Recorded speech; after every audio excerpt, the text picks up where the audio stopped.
Bom dia, pessoal. Então, vamos começar com um assunto novo aí, mas ainda dentro da classificação biológica e da evolução biológica, que eram temas que a gente estava vendo antes.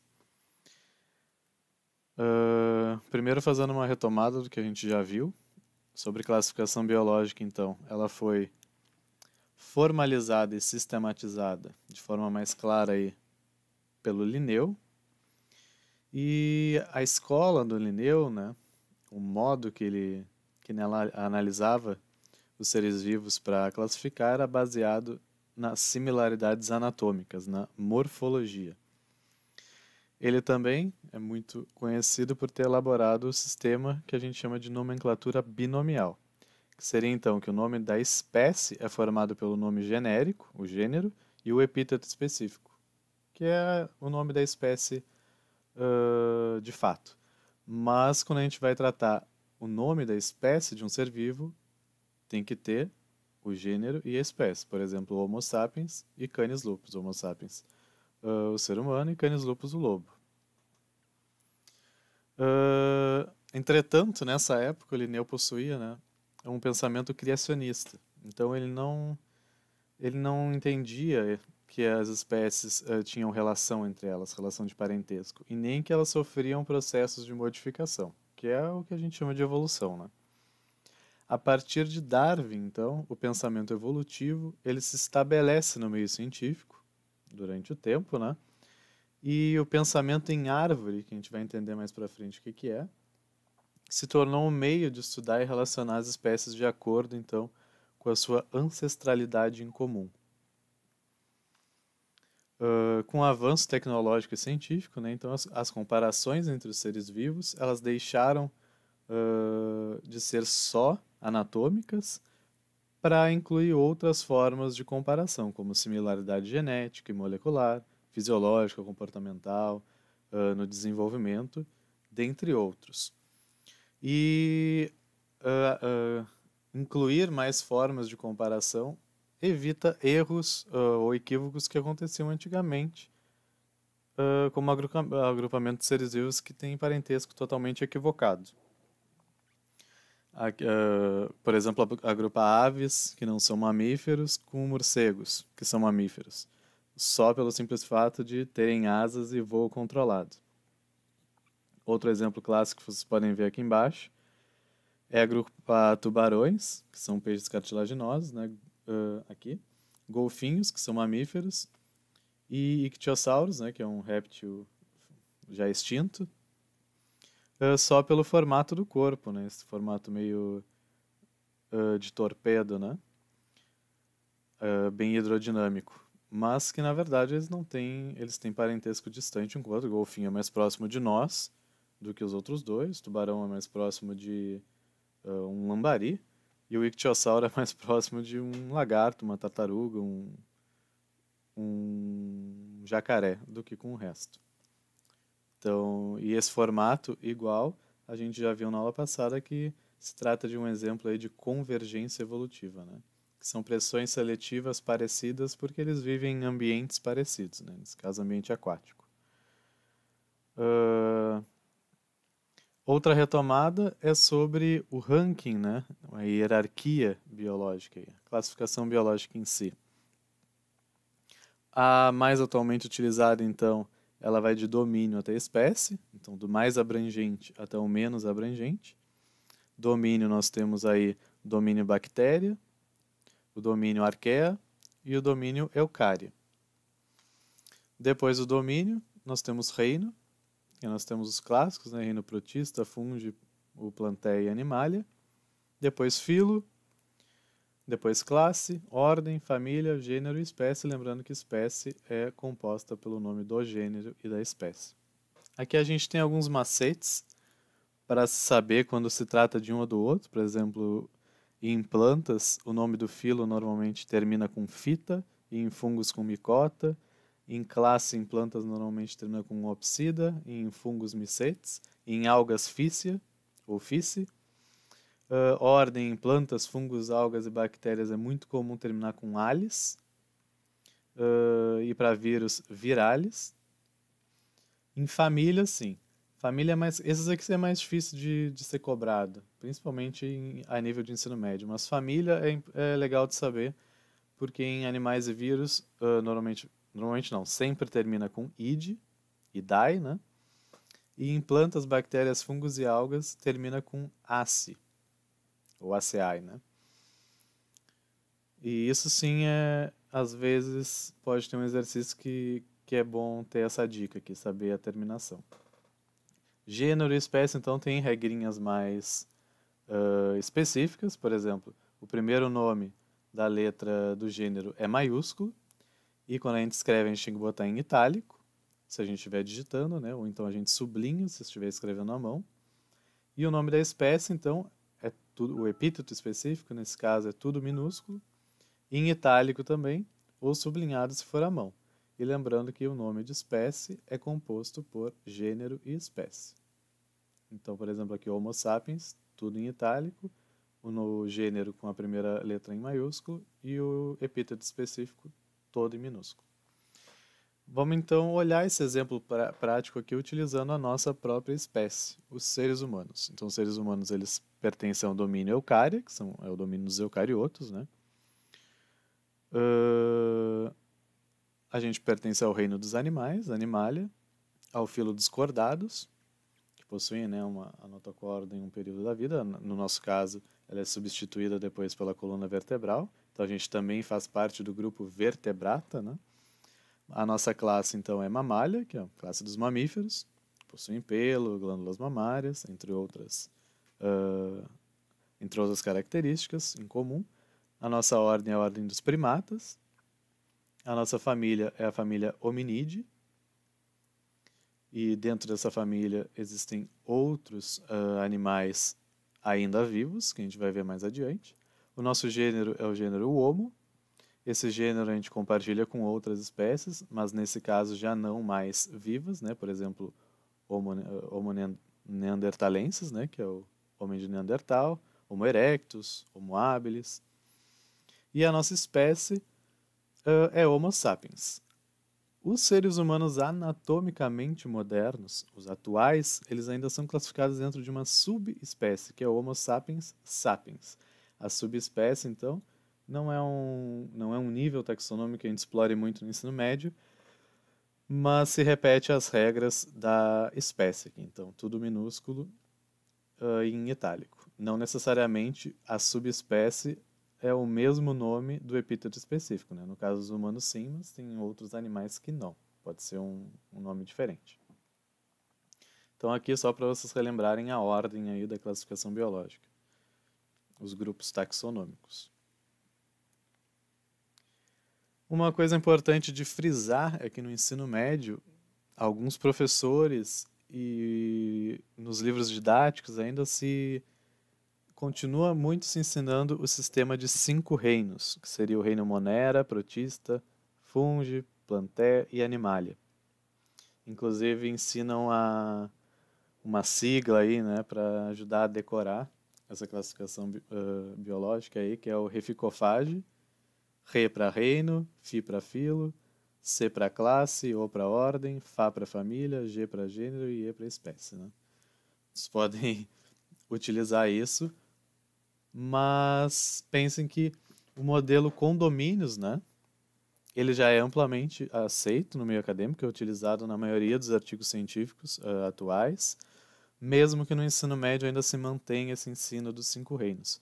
Mas para a gente não se confundir na hora de estudar, por exemplo, na Geek, ou se vocês forem estudar por livros didáticos, apenas notem aí que o sistema de classificação é diferente, mas não é difícil de comparar eles. A gente só tem que notar que o antigo reino Monera, ele se dividiu. E ele se dividiu se tornando, na verdade, 2 domínios. O domínio bactéria e o domínio arquea. O restante aí dos 4 reinos, Plantae, Fungi, Animalia e Protista, seguiram, mas seguiram incluídos no domínio Eucária. Então a gente agora tem 3 domínios e essa pequena diferenciação aí. Mas não é difícil de comparar esses 2 sistemas.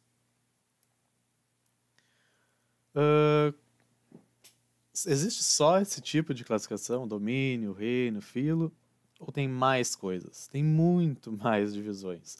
A gente não trabalha elas a nível de ensino médio, mas para curiosidade de vocês aí, a gente tem subclasse, pavordem, subfamília, superfamília, tribo, subtribo, tem muito mais divisões, principalmente quando a gente está tratando de insetos ou artrópodes em geral, porque a diversidade é muito grande e as diferenças acabam também sendo muito grandes. E a gente acaba tendo mais subdivisões aí. E em termos também de curiosidade, aí trabalhando com a classificação biológica, seres humanos e chimpanzés, por exemplo, eles se derivam, né, o último ancestral em comum, no nível de subtribo, ou seja, humanos e chimpanzés eles são da mesma família, Hominidae, são da mesma subfamília, Hominini, e são da mesma tribo, que é a Hominini. Eles vão se... parece que é o mesmo nome, né?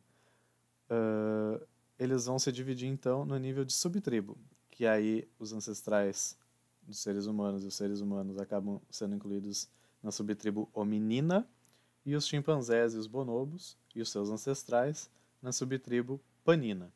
Isso aconteceu mais ou menos, essa derivação, né, essa divisão, há 6, 7 milhões de anos atrás, né?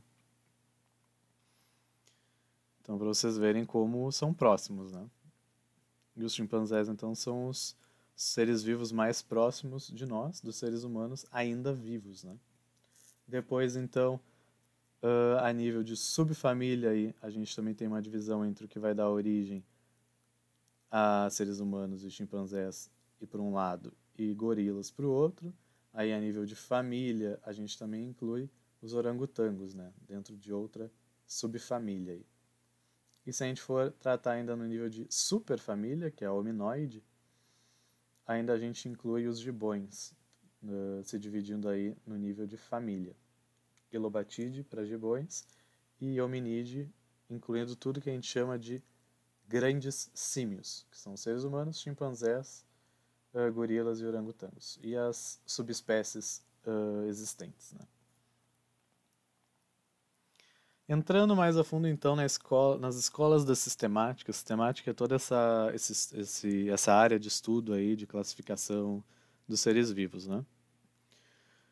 E as relações evolutivas entre eles. Então, a primeira escola foi a escola tradicional, aquela escola lineana, que agrupava então os organismos de acordo com similaridade morfológica, mas não levava em consideração as relações de parentesco, né? Porque a evolução não era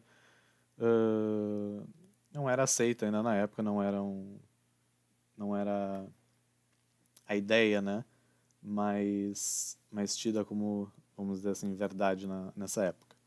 Depois, então, surgiu a escola evolutiva, a partir de Darwin, então, né, que agrupava os organismos de acordo com similaridade morfológica também, mas levava em consideração a ancestralidade em comum. Um problema dessa escola é que ela não tinha um método definido para criar essas relações entre os indivíduos, né, as espécies ou os grupos. Ela era um pouco arbitrária. A terceira escola foi a numérica, ou também chamada de fenética. Essa sim possuía um método, comparando as características compartilhadas entre os organismos, mas ela não considerava a relação evolutiva. Então, um defeito dessa escola era que ela não refletia a filogenia dos grupos. Filogenia é a história evolutiva dos grupos, né? A história de relação entre eles. Mesma coisa que árvore filogenética. E a quarta escola, que é a escola filogenética, ou também chamada de cladística, uniu o que tinha de melhor na escola evolutiva com o que tinha de melhor na escola fenética. Então pegou a filosofia da escola evolutiva com o método da escola fenética. Foi criada aí por Willy Hennig nos anos 50, 60 e é o que a gente usa até hoje. Vamos então entrar em conceito e como fazer a leitura de árvores filogenéticas. Vocês já devem ter visto alguma imagem parecida. Se não, vocês vão entender completamente agora, espero, né? Uma árvore filogenética, então, é uma representação gráfica, um diagrama, ou mais especificamente um dendrograma, né? Que representa as relações evolutivas entre os organismos, tanto vivos quanto vivos extintos. Isso não interfere. Também pode ser chamado de cladograma, porque forma clados, ou filogenia. Eu vou fazer muito intercâmbio entre as palavras árvore filogenética e filogenia durante a aula. É importante entender que toda árvore filogenética é uma hipótese. Por que é uma hipótese? Não tem como chegar, a gente não tem como chegar a ter evidências tão fortes para conseguir dizer que uma árvore filogenética é uma teoria. Porque não tem como ter certeza de todos os eventos evolutivos que ocorreram ao longo do tempo geológico. A gente não tem todas as informações sobre todos os fósseis de cada linhagem e ainda há o caso de organismos que não fossilizaram, que na verdade é a maioria, né? Então não tem como ter todas as informações. Então toda a árvore filogenética acaba sendo uma hipótese. Claro que essa hipótese pode ser muito bem corroborada pelos dados que a gente tem. Ela pode ser uma hipótese bem suportada. O que as árvores filogenéticas elas mostram? Nas árvores filogenéticas, duas espécies elas são mais relacionadas se ela tem um ancestral em comum mais recente, e menos relacionadas se ela tem um ancestral em comum menos recente. Por exemplo, A e B são mais aparentadas, são mais relacionadas, porque elas têm um ancestral em comum mais recente entre elas. Mais recente entre elas do que entre elas e esse outro clado, por exemplo, clado CD, ou então entre elas do que E. Entenderam? Cada nó em um cladograma, ou uma árvore filogenética, ou uma filogenia, representa um ancestral em comum. E ele deriva em descendentes, né? Em grupos ou espécies aí descendentes. Então, os nós são os ancestrais comuns mais recentes entre os organismos que a gente tem interesse, as espécies aí que a gente tem interesse de estudar. Os ancestrais em comum, então, eles ramificam quando eles têm essa divisão, né? Tá, é isso. Isso é a principal coisa que você tem que notar aí numa filogenia. As melhores árvores, né, os sonhos dos taxonomistas, que é quem estuda a classificação biológica, né, são as ramificações em forma de dicotomia, ou seja, um ancestral em comum, ele se deriva em dois descendentes, duas espécies ou grupos descendentes. Mas pode existir politomias, que é quando um ancestral em comum ele dá origem a 3 ou mais grupos ou espécies descendentes. Isso pode ter existido na história evolutiva, né? Porém, quando a gente está estudando relações evolutivas, a gente tenta sempre seguir o princípio aí da parcimônia. O que é o princípio da parcimônia? A resposta mais simples provavelmente é a mais correta. A gente procura o mais simples, sempre. Porque é mais fácil imaginar que uma espécie ancestral deu origem a duas espécies por determinado evento do que a 3 ou mais. Porém, às vezes, os dados que a gente tem levam a formar politomias. Né? E pode ser que, na realidade, é isso que tem ocorrido. Porém, né, a gente tenta seguir uma lógica dentro desse relacionamento evolutivo. Dicotomias são as preferidas para os estudiosos dessa área. Atualmente, então, também, a gente tenta juntar a maior quantidade de dados possíveis de diversas áreas. Dados de comparação morfológica, genética, bioquímica, fisiológica, comportamento, entre outros. Quanto mais completo o banco de dados, mais provável da nossa resposta ser bem suportada, né? Da nossa árvore filogenética ser bem suportada em todos os ramos. A gente tem softwares, programas de computador que fazem simulações, milhares, milhões de simulações para ver qual árvore filogenética é a melhor suportada por aqueles dados. Né? O princípio de parcimônia era o mais utilizado antigamente, e principalmente para morfologia, mas para dados genéticos e outros tipos de dados a gente tem que levar em consideração outros tipos de metodologia que a gente não explora a nível de ensino médio, mas, por exemplo, máxima verossimilhança, bayesiana, são outros métodos de fazer relações evolutivas, bem mais complexos.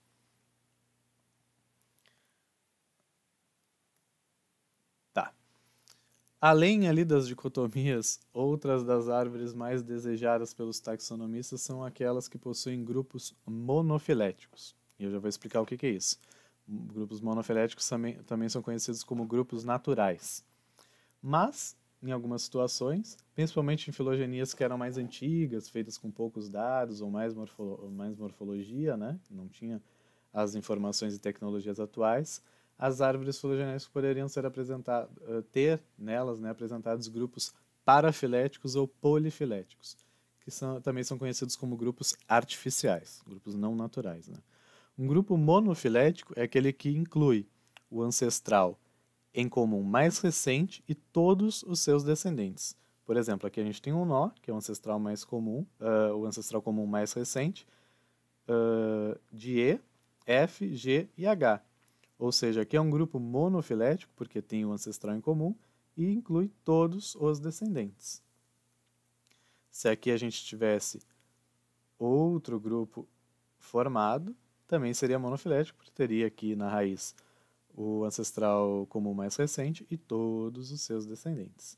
Mas, então, o que é um grupo parafilético? É um grupo que inclui o ancestral comum mais recente dos outros grupos, né, que estão incluídos, mas não inclui todos os seus descendentes. Por exemplo, aqui a gente tem então um nó, que é o ancestral comum mais recente de todo esse grupo, porém a gente não está incluindo a espécie ou grupo A e B, ou seja, não estão inclusos todos os descendentes. Isso daqui é um grupo parafilético. A gente vai ver um exemplo disso mais para frente. E um grupo polifilético é aquele que não inclui o ancestral comum mais recente a todos os membros do grupo que a gente está analisando, né? Essa condição, então, ela impõe pelo menos duas origens evolutivas distintas. E isso não é parcimônico, né? Não faz tanto sentido evolutivamente. Por exemplo, aqui a gente tem um grupo E, F e G, que são proximamente relacionados entre si, e C e D, que são proximamente relacionados entre si. Porém, eles formam um grupo artificial, porque não inclui os ancestrais comuns mais recentes entre eles, né? Forma um grupo, então, artificial. Vamos ver isso em exemplo para ver se fica mais fácil de entender. Exemplos de parafilia, então, de grupos parafiléticos. Há muito tempo, o termo réptil aí era utilizado para representar grupos que incluíam lagartos, serpentes, tartarugas, crocodilos, dinossauros, dentre outros. Mas não incluía as aves. O conhecimento atual, né, de genética, além da morfologia, a gente tem informações, né, conclusivas de que as aves fazem parte do grupo dos dinossauros. Dentro aí do grupo Dinossauria, a gente tem os dinossauros não aviformes e os dinossauros aviformes, que incluem as aves. Então, se a gente continuasse utilizando o termo reptília, né, que era o nome do grupo, para os répteis, excluindo as aves, esse grupo seria um grupo parafilético, porque a gente teria um ancestral em comum, mas não incluindo todos os seus descendentes, excluiria as aves aqui. Entenderam? Inclusive, se a gente analisasse o grupo Amniota, que são os amniotos, né, excluindo os mamíferos e as aves, também a gente teria um grupo parafilético, um ancestral comum mais recente, mas não incluindo todos os seus descendentes. Atualmente, então, né, para tornar esse grupo monofilético, o que aconteceu? Incluiu-se as aves nesse grupo.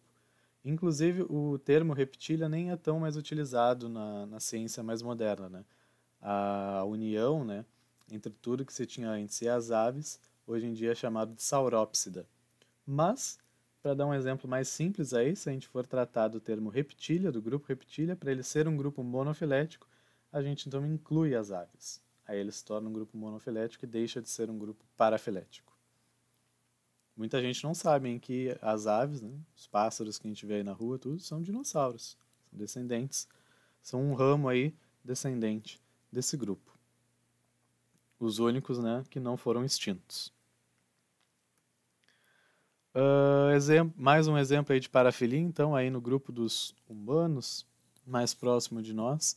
Por muito tempo aí os taxonomistas eles separavam os seres humanos dos outros grandes símios, em famílias diferentes. a família hominídea para os seres humanos, aqui como vocês veem, e chimpanzé, gorila e orangotango eram incluídos na família dos pongídeos, a família Pongidae. Isso com o tempo, né, foi se vendo que formava um grupo parafilético, porque a gente tem aqui, ó, um nó com um ancestral comum mais recente entre todos esses outros grupos, porém excluía os seres humanos. A família Pongidae incluía orangotango, gorila e chimpanzé e excluía os seres humanos. Então ela era uma família, né, um grupo parafilético, um grupo não natural. Atualmente a gente sabe que os chimpanzés são os organismos, os seres vivos mais próximos dos seres humanos ainda vivos, né? Inclusive mais próximos dos seres humanos do que dos gorilas e dos orangotangos. Então, para tornar esse grupo um grupo monofilético, com os dados que a gente tem hoje, o termo Pongidae, aí, a família Pongidae, foi deixada de lado, não se usa mais, e a família Hominidae inclui todos os grandes símios, inclui chimpanzés e suas subespécies, gorilas e suas subespécies e orangotangos e suas subespécies. Agora sim, o ancestral comum mais recente entre todos os grandes símios inclui todos os grupos atuais, se tornando um grupo natural, um grupo monofilético. Um exemplo aí de polifilia. Antigamente, como eu falei para vocês, as aves então não eram incluídas aí nos répteis, né? Por algum motivo, os taxonomistas agrupavam aí mamíferos e aves num grupo, analisando a característica de homeotermia, que é aquela capacidade de manter a temperatura corporal constante. Entretanto, né, isso exigiria duas origens evolutivas, porque a gente não inclui nem os ancestrais comuns mais recentes dos mamíferos e nem os ancestrais comuns mais recentes das aves, né? Isso então forma um grupo polifilético. Para tornar isso aqui um grupo monofilético, a gente então analisa a partir do ancestral comum mais recente dos aminiotos, né, incluindo todos esses grupos. Tá. O próximo passo então é saber construir filogenias. Vai ser a última parte desse primeiro tópico e depois a gente parte para especiação, mas aí eu vou dar um pequeno intervalo aí, para não ficar tão longa a aula. Construindo filogenias, então. Essa aula é cheia de nomes, vocês não precisam decorar, é melhor que vocês entendam o que cada um significa, para depois buscar, né, se precisarem. Na construção, então, de uma filogenia, aí, de uma árvore filogenética, a gente normalmente escolhe um grupo externo. A gente tem um grupo externo e um grupo interno. O grupo interno é aquele de interesse, as espécies que a gente está estudando, e o grupo externo vai funcionar como um grupo ou espécie de referência. O grupo externo, então, é aquele grupo ou espécie mais distantemente aparentado das espécies de interesse. O que isso significa? Que ele possui mais características ancestrais do que os do grupo de interesse, que é o grupo interno. A gente também tem uma outra nomenclatura, que é o grupo irmão. Isso é uma designação aí para denotar agrupamentos taxonômicos que incluem os parentes mais próximos em uma filogenia, ou seja, aqueles que partem de um mesmo nó, de um mesmo ancestral em comum. Por exemplo, se a gente analisar esse clado aqui, a espécie A é um grupo irmão da espécie B. E nesse caso, a espécie C funcionaria como um grupo externo, é mais distantemente aparentada com esse clado aqui. Porém, a gente também pode analisar um pouco mais amplo. A gente pode dizer que o clado que inclui a espécie A e B é grupo irmão do grupo C, entenderam? A e B são mais proximamente aparentados, mas eles também, esse clado aqui, compartilham um ancestral em comum mais antigo aí com o grupo C, mais próximo aqui do nó da raiz, né? Aqui é um ancestral comum mais recente, então, de A, B e C. Então aqui a gente viu conceitos de grupo externo, interno e grupo irmão. Outros nomezinhos aí.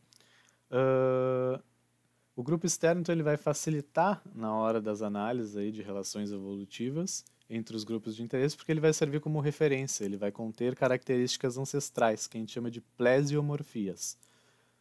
Plésio de de perto, né, estar próximo de características mais antigas, nesse caso, veio do grego. Morfia de forma, né? A gente faz essa análise de relação evolutiva entre os grupos de interesse a partir da comparação de características derivadas, as características novas que evoluem, né, ao longo do tempo, que a gente chama de apomorfias. Apo do grego longe, né, que vai se distanciando, então, daquele ponto de origem.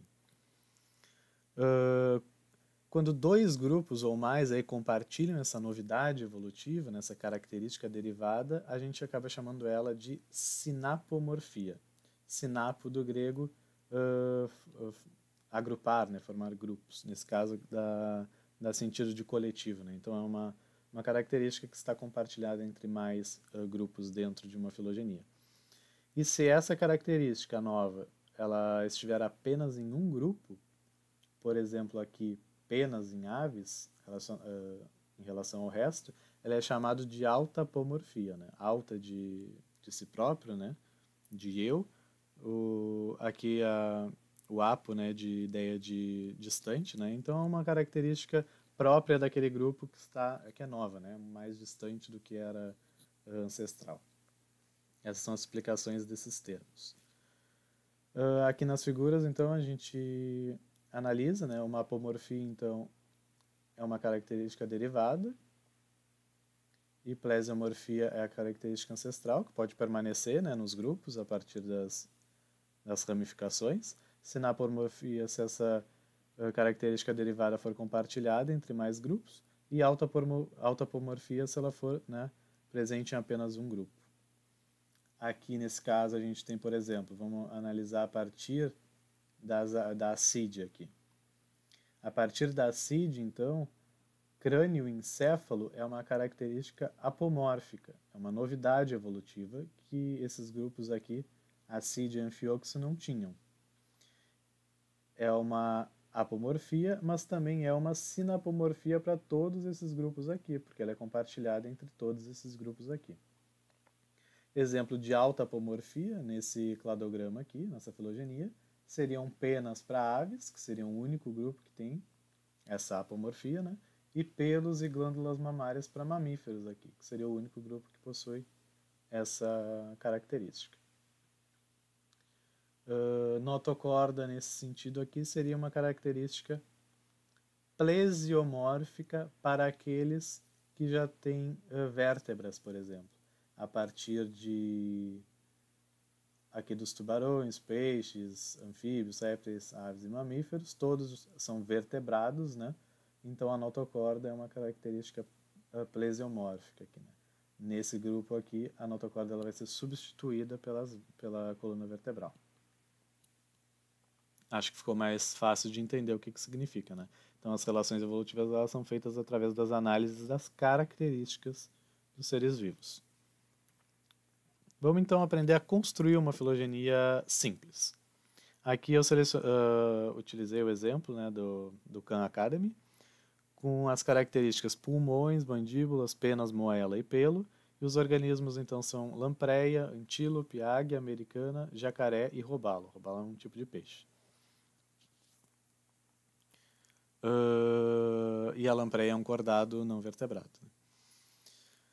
Antílope é um mamífero, águia americana é uma ave, jacaré é um réptil, aí, um arcossauro. Então, digamos que a gente tenha essas características, né, morfológicas, para ficar mais fácil o exemplo. E é interessante a gente sempre então selecionar um grupo externo, aquele grupo mais distantemente aparentado do resto. Nesse caso aqui, se a gente for analisar, pensem que 0 significa a condição ausente e o maisinho a condição presente. Isso também pode ser 0 e 1. É muito utilizado também. Então, se a gente analisar aqui essas características, pulmão, mandíbula, penas, moela e pelo, as lampreias não possuem nenhuma dessas características. Então, elas são um bom candidato para grupo externo. Elas têm a maior quantidade de características ancestrais, as plesiomorfias. A partir daqui a gente vai ter as apomorfias, né, as características novas que vão surgindo nos grupos. Então, se a lampreia tem as características mais ancestrais aí, seria parcimônico, né? Interessante a gente começar a nossa filogenia com ela. Bom, qual a característica depois que mais se repete entre os organismos que a gente está estudando? É as mandíbulas. A mandíbula está presente nos outros 4 grupos. Então, ela é uma característica que a gente marca aqui, presente em todos os outros grupos. Ela é uma apomorfia e também é uma sinapomorfia, né? É uma novidade e é uma novidade compartilhada entre os outros grupos. A partir daqui, há uma característica que apenas o robalo, o robalo já não tem mais características, então é parcimônico e interessante a gente pensar que ele é o próximo organismo que a gente tem que representar, porque a partir daqui todos os outros organismos têm pulmão, antílope, águia e jacaré. Então, é uma novidade evolutiva, é uma apomorfia compartilhada entre mais de um grupo, então é uma sinapomorfia, né?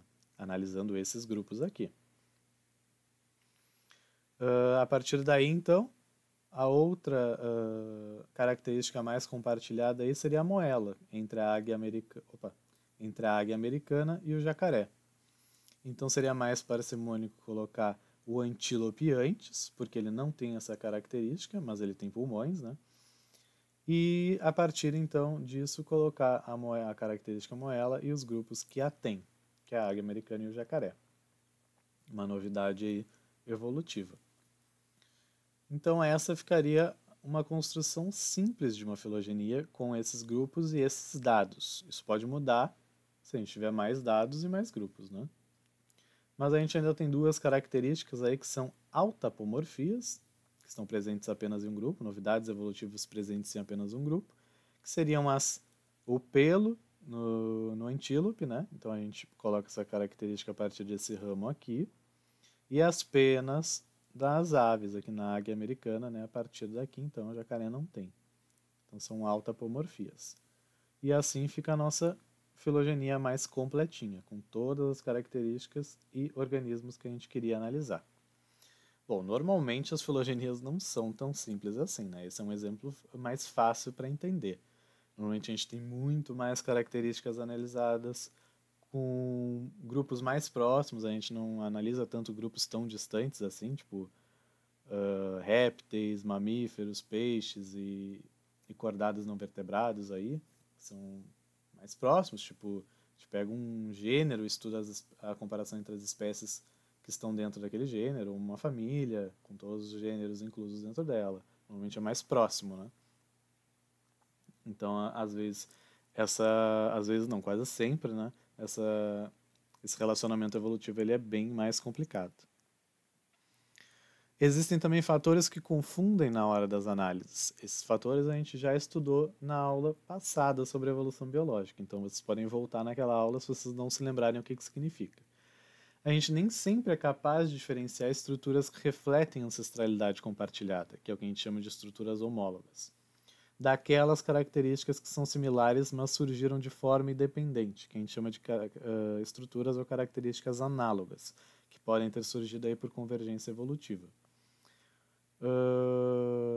Esses termos, então, presentes na aula passada, é só vocês darem uma olhada lá. Outros fatores nebulosos aí em análise são aquelas características que são adquiridas e depois perdidas múltiplas vezes ao longo da história evolutiva das linhagens. Uma espécie ela pode evoluir uma característica derivada, uma característica nova, e então perdê-la mais para frente, né, durante o seu curso de evolução, o que a gente chama de reversão evolutiva, ou só reversão. Por exemplo, as serpentes, elas evoluíram a partir de linhagens que possuíam 4 membros locomotores, né? E que por sua vez então evoluíram para linhagens que não possuíam mais 4 membros. Mas antes de ter esses ancestrais terem 4 membros, os ancestrais mais anteriores ainda não tinham 4 membros. Então, a característica ancestral é não ter membros, né? 4 membros. A novidade é ter, e depois nas serpentes elas perderam de novo essa característica nova, então é uma reversão. Outro exemplo são animais que vivem em cavernas ou subterrâneos aí que perdem, né, os olhos ou a funcionalidade dos olhos, como peixes de caverna ou as toupeiras. Também é um tipo de reversão. e isso às vezes pode confundir aí na análise, né? Porque a gente pode achar que é uma característica ancestral e não é, uma característica nova e na verdade não é. Então é bem mais complicado na vida real do que no exemplo que eu dei para vocês, né? Tá. Esse é o momento então que a gente vai fazer uma pausa. Se vocês tiverem dúvidas, anotem para a gente tirar em algum momento de contraponto. Deem aí um tempinho, vão tomar uma água, arejar a cabeça, para a gente depois entrar então em especiação, que é o processo de formação ou origem de novas espécies. Agora a gente vai entender o que acontece naquele momento em que no cladograma ali na árvore filogenética, em que uma espécie ancestral ela dá origem a descendentes, né? Ela se deriva. Então, tempinho de intervalo aí para vocês. Pessoal, então voltando. Especiação. Especiação, então, é o processo evolutivo de origem ou formação aí de novas espécies a partir de espécies ou linhagens ancestrais. Ela pode, para que ela se dê, para que um processo de especiação ocorra, que uma espécie se divida em outras, é necessário que parte da população cesse o seu fluxo gênico com outra parte da população, que se formem então duas linhagens, que o fluxo gênico então cesse. Fluxo gênico é a troca aí de material genético através da reprodução. Então, quando o fluxo gênico cessa, a gente chama de isolamento reprodutivo. E existem maneiras de socorrer através de mecanismos evolutivos como a seleção natural e a deriva genética. Esses dois mecanismos eles podem criar então o que a gente chama de barreiras reprodutivas e elas podem ser pré-zigóticas ou pós-zigóticas. Zigoto aí é a célula que resulta da fusão entre o gameta feminino e masculino, a fecundação do gameta feminino pelo masculino aí, na hora da reprodução. Então, quais são as barreiras pré-zigóticas, antes da formação do zigoto, que podem ocorrer? Isolamento de habitat, ou seja, essa população então ela se divide, né? E essas duas linhagens elas podem acabar tendo preferências por diferentes habitats. Isso acaba fazendo com que elas improvavelmente voltem a se encontrar com tanta frequência. O isolamento temporal é que essas duas subpopulações aí, nessas duas linhagens que estão surgindo, elas podem acabar desenvolvendo mecanismos para se reproduzir, por exemplo, em períodos diferentes do dia ou do ano. Mais à noite, ou mais ao dia, ou mais em um tipo de estação, quando estiver mais quente ou mais frio. E isso também diminui a propensão delas se encontrarem, né, na hora da reprodução. O isolamento ele também pode ser comportamental. Essas duas linhagens, então, elas começam a desenvolver formas de cortejo ou de preferência de parceiros diferentes, né? Acharem uma a outra pouco atraentes. Então, também, né? Começar um processo de isolamento reprodutivo. O isolamento ele pode ser gamético, em que então essas duas linhagens aí elas podem começar a produzir óvulos e espermatozoides que não conseguem mais se combinar na hora da fecundação, mesmo que elas se encontrem aí durante o acasalamento. Ou o isolamento ele pode ser mecânico. Os indivíduos aí dessas duas linhagens, duas populações aí, podem começar a desenvolver estruturas reprodutivas que não se encaixam mais, que não são mais adaptadas uma à outra. São as formas de isolamento pré-zigóticos. As formas de isolamento pós-zigóticos, que é aí o zigoto ele consegue se formar, né? Pode ser a inviabilidade dos híbridos, ou seja, essas duas subpopulações e duas linhagens elas já estão suficientemente diferenciadas para na hora que ocorre a fecundação, esse híbrido acaba não conseguindo sobreviver. Isso ocorre muitas vezes por causa de incompatibilidade cromossômica. Por exemplo, essas duas espécies novas que estão se formando, elas acabam tendo estruturas genéticas diferenciadas, como número cromossômico diferente, por exemplo. Se não ocorre a inviabilidade dos híbridos, pode ocorrer a esterilidade dos híbridos. Os híbridos eles sobrevivem, mas eles não conseguem se reproduzir. A gente tem o clássico caso aí da mula, né? Ou também tem outro caso, que é a baixa adaptabilidade dos híbridos. Os híbridos eles conseguem, né, se desenvolver, mas eles não são saudáveis, eles acabam tendo desvantagem competitiva. Então são três consequências aí do que pode ocorrer de forma de barreira pós-zigótica, depois da formação do zigoto. Quando a gente está tratando de especiação, a gente também tem que falar sobre anagênese e cladogênese.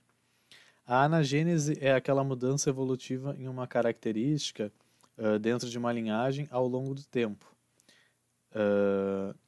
São os processos de microevolução aí que vão diferenciando parte lá da linhagem da outra, né? Também, através disso, pode ocorrer evolução, a mudança de uma espécie para outra, no sentido mais linear, assim. Mas é um tipo de evolução muito rara. Qual é o tipo de especiação aí mais comum dentro da evolução? É a cladogênese, que é uma palavra que significa origem de clados, né? Clados é aquilo que se forma a partir da divisão de uma espécie em duas, né? Uma espécie ancestral em duas, uma linhagem em outras duas. A gente chama de clado, por isso cladogênese. Então, esse processo de ramificação de linhagens evolutivas a partir de uma espécie ancestral que está no nó. Isso é o que a gente chama de processo de cladogênese, formação de clados. Esse é o evento mais comum dentro da evolução, né? E é um evento que se dá nos nós das árvores filogenéticas. Essa é a diferença entre anagênese e cladogênese. A gente tem tipos de especiação diferentes. Os tipos mais estudados são a alopátrica e a simpátrica. E a gente também tem a peripátrica e a parapátrica, que alguns tratam como casos especiais da especiação alopátrica. A gente vai estudar uma a uma, especificamente, vai ser o nosso último tópico aí dentro do assunto de hoje. Dentro aí da especiação alopátrica, então a gente tem uma população original, a gente tem uma formação de barreira que vai isolar reprodutivamente essas duas aí subpopulações que se formam, e essa barreira ela vai gerar isolamento reprodutivo entre essas subpopulações, que com o tempo, né, evolutivo aí, vão acumular diferenciações genéticas, né, ou qualquer outro tipo de comportamento que derive disso, que as diferencie o suficientemente para depois gerar duas novas espécies distintas. Elas não se reconheçam mais como da mesma espécie, como parceiros reprodutivos. Na especiação simpátrica, isso ocorre, mas não ocorre através de uma formação de barreira. Isso ocorre através de uma modificação dentro da mesma região. Parte dessa linhagem vai se modificando em relação a outra até gerar diferenças suficientes para se tornarem espécies diferentes. A gente vai entender isso melhor nos exemplos.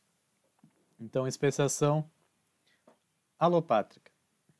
Uma população original, então, se divide em duas populações geograficamente isoladas e reprodutivamente isoladas também, através de um evento de vicariância, que é um evento de formação de barreira. Isso pode ser, por exemplo, a fragmentação de habitat, formação de montanhas ou rios, dentre outros. Bom, ao longo então do tempo, essas duas populações isoladas aí, elas começam a se diferenciar geneticamente devido a diferentes mutações e pressões seletivas que ocorrem nelas, ou também por deriva genética, né? até o ponto então de não conseguirem mais se reproduzir, e assim a gente determina que são espécies diferentes através do conceito biológico de espécie, né, que a gente também trabalhou na aula passada. Na especiação simpátrica, então, as populações elas não são separadas fisicamente por uma barreira, né? Uma parte da população ela começa, por exemplo, a explorar outro nicho ecológico, mesmo estando na mesma região, né? Começa a explorar recursos diferentes. E assim, essas duas partes da população acabam cessando os momentos de encontro, né? O momento de fluxo gênico, começam a se diferenciar geneticamente pelos mesmos motivos da especiação alopátrica. A gente vai estudar exemplos aí mais para frente sobre isso. Na especiação peripátrica, a gente tem formação, né, de uma ou mais novas espécies a partir de uma população, né, ancestral, a partir da formação de uma população periférica isolada. Ou seja, não é necessário a formação de uma barreira física, mas uma menor parte aí da população ela se desprende da população original e também por alguns mecanismos acaba diminuindo aí o fluxo gênico entre elas até acumular diferenças suficientes para elas entrarem num processo de especiação e de formação de diferenciação em espécies, né? Esse tipo de especiação está bem relacionada a um caso específico que a gente chama de efeito do fundador, que é o estabelecimento de uma nova população através, né, de poucos fundadores originais, que contém uma pequena fração aí da variação genética da população original, né? E nesse tipo aqui de especiação, essa população periférica, ela evolui muito mais por influências de mecanismos evolutivos como a deriva genética, que ela é muito mais forte em populações menores. Deriva genética é aquele processo evolutivo mais aleatório. Também é mais propícia a sofrer efeitos de gargalo genético e da endogamia. Endogamia é quando indivíduos muito próximos começam a se acasalar, né? Isso pode gerar problemas, principalmente problemas de perda de variabilidade genética. Mas esses casos aqui a gente vai estudar mais quando a gente for ver mecanismos evolutivos, mais para frente. Na especiação parapátrica, também não há uma barreira extrínseca, né, aí ao fluxo gênico, a população é contínua, no entanto ela acaba não se reproduzindo de forma aleatória os indivíduos não se reproduzem de forma aleatória dentro da população original. Eles têm uma maior probabilidade de se acasalar com seus vizinhos geográficos, aqueles indivíduos bem próximos, em diferentes partes aí dessa faixa de local que essa população ocupa. Desse modo, então, a divergência ela ocorre pela redução gradual do fluxo gênico dentro da população e pressões seletivas diferentes que vão ocorrendo nessas pequenas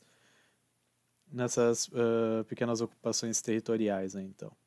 Nesse tipo de especiação a gente tem uma formação então de zona de híbridos, né? Porque ela é muito gradual, então a gente acaba tendo em alguns episódios encontro, né, entre essas linhagens aí que estão se diferenciando, né? Então a gente tem uma zona híbrida até ocorrer a especiação parapátrica de fato. Então esses são os 4 tipos mais estudados de especiação. Vamos para os exemplos então. A especiação entre os chimpanzés comuns da espécie Pantroglodites e os pigmeus, que também são chamados de bonobos, que a espécie é Pampaniscus, ou seja, o mesmo gênero, né, espécie que é diferente, é tida aí como um exemplo de especiação alopátrica. Ambas espécies foram separadas por uma barreira geográfica que é o rio Congo. Aqui na imagem a gente tem aqui onde está a população dos bonobos, né? E aqui o resto todo são subespécies do chimpanzé comum. O rio do Congo está por aqui. Uma barreira geográfica que se formou, né? Aqui a gente tem o bonobo macho e fêmea e o chimpanzé comum macho e fêmea. Esse rio ele se formou há mais ou menos 1,5, 2 milhões de anos atrás. Essa idade ela é condizente com os estudos que mostram a idade da divergência entre a linhagem que deu origem aos bonobos e a linhagem que deu origem aos chimpanzés comum. Então é uma boa hipótese aí para especiação alopátrica. Ambas as espécies elas não são boas nadadoras, então esse rio ele pode ter sido sim uma barreira forte e muito importante para a quebra do fluxo gênico dessas populações que ficaram divididas por esse rio. E foram acumulando então diferenciações ao longo do tempo até não se reconhecerem mais como parceiros sexuais, acumularem diferenças morfológicas e comportamentais e serem espécies então diferentes. Exemplo real, então, de especiação peripátrica. A colonização de ilhas havaianas por diversas espécies são sempre tidas como exemplos de especiação peripátrica. Ou seja, a diferenciação das populações nas diferentes ilhas através de colonização. Né? A aranha cara feliz do Havaí, que é essa espécie aqui, Theridium gralator, e também outro exemplo é o pássaro elepaio havaiano, que é da espécie Chaziempes sanduichensis. Elas possuem subespécies diferentes em diferentes ilhas, que com a quebra aí do fluxo gênico, né, pelo deslocamento de parte da população original para as outras ilhas, pode estar então num processo de especiação peripátrica. É uma hipótese, né? Para esse tipo de especiação nesses organismos. Não estão presentes em todas as ilhas e tem diferenças entre eles em cada ilha. O Chaziempes, por exemplo, tem 2, 3, 5 subespécies diferentes, algumas nas mesmas ilhas, né, que depois desse processo aí de especiação, que é uma coisa contínua, né, eles acabaram depois se encontrando na ilha maior aí do Havaí, e em outras ilhas também. Um exemplo real de especiação parapátrica são as espécies de salamandra insatina, do gênero insatina, que ocorrem na região da Califórnia, nos Estados Unidos. E elas também são tidas como exemplos de espécie que ocorre em anel. A gente vai entender isso com um exemplo aqui. Espécies que ocorrem em anel é, por exemplo, assim, ó. A gente tem uma população, né, que é mais próxima da população ancestral, que ela vai divergindo com a formação de outras espécies ou subespécies, numa região que forma como se fosse um anel. Só que a população mais próxima da população original e a última que se formou, a mais distante, então, elas já têm diferenças significativas para não haver mais reprodução entre elas. Mas essa se reproduz com essa, que consegue se reproduzir com essa, que consegue se reproduzir com essa, com essa, com essa, com essa, e assim consecutivamente. Mas a última e a primeira, a mais próxima e a mais distante da população original, mesmo que estejam mais próximas geograficamente, já não conseguem mais se reproduzir. Isso é um exemplo aí de especiação parapátrica. No exemplo das salamandras, elas ocorrem em anel, e as mais próximas aqui, a Insatina escocholstzi e a Insatina clauberi, elas não conseguem se reproduzir entre elas, mas essa consegue com essa, consegue com essa, consegue com essa, consegue com essa. Mas a mais próxima da população original não consegue mais se reproduzir com a mais distante. E um exemplo real aí da especiação simpátrica é um caso envolvendo aí a larva da maçã, que é um tipo de mosca, né? Da espécie Ragoletes pomonella. Ela evoluiu aí, então, a hipótese que se tem é por especiação simpátrica há cerca de 150 a 200 anos, é recente, a partir de uma espécie ancestral aí de mosca das frutas que parasitava um fruto nativo dos Estados Unidos, do Nordeste dos Estados Unidos, que é o espinheiro marítimo, que é essa fruta aqui. É parecida até com a maçã, mas não quer dizer que o gosto seja, né? Só a morfologia. Depois que a maçã, que a gente conhece mesmo, ela foi introduzida por imigrantes nos Estados Unidos, essas moscas elas também começaram a parasitar a maçã. Mas o que ocorre? As fêmeas dessa espécie geralmente escolhem ovopositar, que é colocar os seus ovos, né, no tipo de fruto em que elas próprias se desenvolveram, que os pais dela, que a mãe delas no caso, né, ovopositaram elas. E os machos dessa espécie tendem a procurar por parceiras também no tipo de fruto onde se desenvolveram. Assim, então, as variedades de mosca que parasitam os diferentes frutos, elas acabam não intercruzando com frequência, porque a que se desenvolve no espinheiro marítimo segue preferindo ovopositar nesse fruto, e os machos procuram parceiras nesse fruto, e aquelas que preferem ovopositar em maçã acabam frequentemente ovopositando na maçã, e o macho procurando as fêmeas na maçã. Os machos que cresceram em maçã também fazendo isso, né? Então o fluxo gênico acaba diminuindo entre elas até o ponto de haver uma diferenciação suficiente para a gente analisar como um processo de especiação, nesse caso simpátrica, até a formação de duas novas espécies, né? Outros grandes exemplos que se utiliza para a especiação simpátrica são os peixes ciclídeos do Lago da Cratera na Nicarágua e também os ciclídeos africanos dos grandes lagos africanos. Tem alguns exemplos em espécies que acabaram se diferenciando porque esses grandes lagos eles têm muitas cavernas no seu subterrâneo, né, abaixo de um nível da água, e alguns peixes eles vão se adaptar, uma parte, né, da população da linhagem vai se adaptando a profundidades menores ou a locais de caverna diferentes. Isso pode também acarretar em especiação simpátrica com o tempo. Bom, pessoal, era mais ou menos sobre isso. A gente aprendeu, então, retomando classificação biológica, a sistemática filogenética, tanto conceitos, leitura e como produzir árvores filogenéticas ou filogenias, e os processos, então, de especiação. Aqui eu tenho uma imagem mostrando para vocês mais sobre a classificação biológica e a relação evolutiva dentro do grande grupo que inclui a nossa espécie, né?